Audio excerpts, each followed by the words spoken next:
जमीन अधिग्रहण अति आवश्यक भी हो तो ऐसी जमीनों को तो बिल्कुल नहीं अधिग्रहित करना चाहिए जिससे सामाजिक प्रभाव काफी बुरा पड़ता हो। हमारे साथी बता रहे थे कि वहाँ बगल में कोई सोगरा एस्टेट की जमीन है, सोगरा एस्टेट की जमीन है जिसको कुछ बाबू लोग जोतते हैं और यहाँ सब छोटे खेतीहर हैं, कम जमीन वाले लोग हैं, इनकी जमीन छीनी जा रही है। और सोगरा एस्टेट की जमीन बगल में है, वो भी तो अधिग्रहित की जा सकती थी, उसको नहीं करके इस गांव को उजाड़ने की कोशिश की जा रही है। ये पूरी तरह निंदनीय है, जन विरोधी है, किसान विरोधी है और 2013 भूमि अधिग्रहण कानून का साफ उल्लंघन है।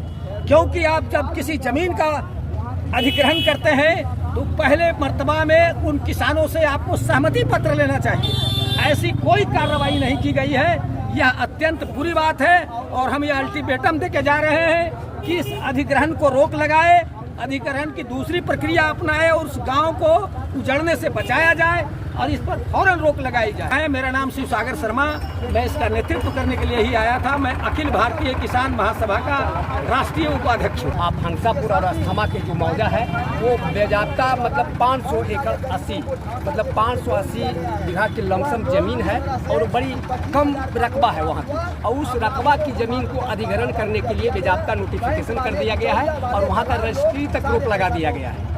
उस लेकर हम लोगों का भाजपा माले का और किसान महासभा का एक जांच टीम गई थी, जो 16 तारीख को जांच टीम करके लौटने के बाद हम लोग एक निर्णय लिए हैं। हम अल्टीमेटम देने के लिए आए हैं जिला पदाधिकारी को, और बड़े पैमाने पर ये भूमि चोर है। नीतीश जी और मोदी जी बड़े पैमाने पर भूमि चोर है।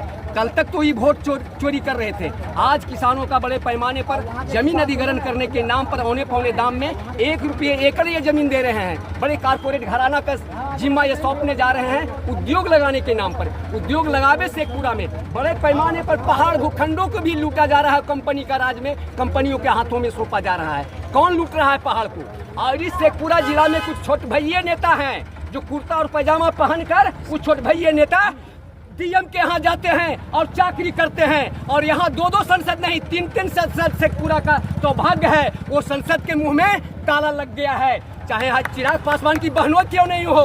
वो अरुण भारती क्या कर रहे हैं, और शंभूशरण पटेल जो कहते हैं ईबीसी से आते हैं, अति पिछड़ाओं का लाल है, वो क्या कर रहा है।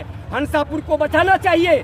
शंभूशरण पटेल जी से हम यही कहना चाहेंगे कि आप राज्यसभा में हैं, अपने प्रधानमंत्री से गृह मंत्री से कहें आप कैसा उद्योग लगाना चाहते हैं। उद्योग के नाम पर हमारे हंसापुर के और अस्थमा के किसानों के कलेजा पर मुंह का दाल दरना चाहते हैं। हम इस डीएम से मांग करने के लिए आए हैं कि हंसापुर की जमीन को बेदखल से रोका जाए, और यदि जो नहीं रोकते हैं तो हम दिल्ली से लेकर पटना तक हमारी पार्टी के संसद में आवाज गूंजेगी। सड़कों से लेकर संसद तक हम अपनी आवाज को बुलंद करेंगी। जब तक गरीबों का जमीन वापस नहीं होगा तब तक हमारी संघर्ष जारी रहेगा।